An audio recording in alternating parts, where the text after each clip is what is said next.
I think there's kind of one big huge theme that emerges.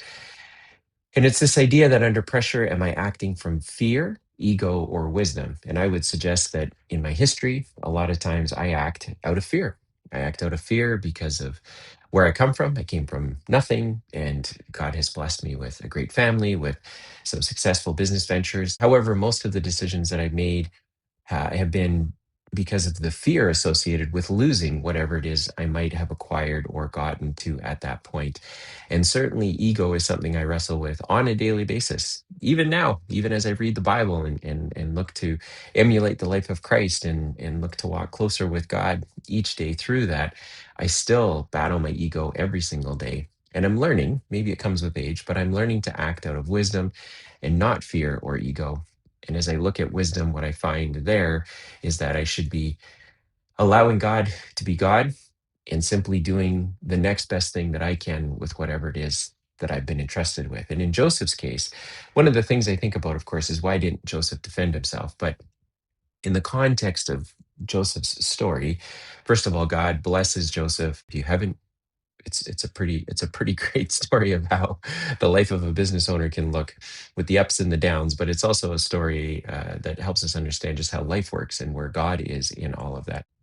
And I think that it highlights that at the time, if you imagine you're Joseph, it can be difficult to trust God when circumstances don't make any sense, right?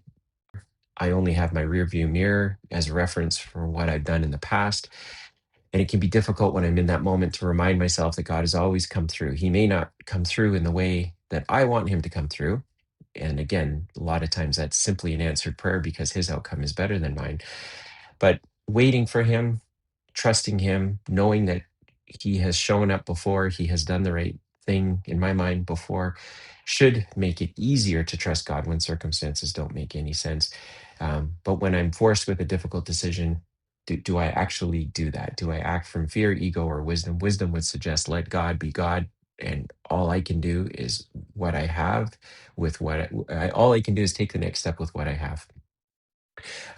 I think we live in a broken and unjust world. And as I see myself move around in the world, I find that I want to see justice in the world. And somehow I think that that's my responsibility to put this justice together, to impose myself and my will and my belief onto situations and circumstances while not conscientiously asking, hey, God, is this what your word says? If I look at the life of Jesus, is this what Jesus did?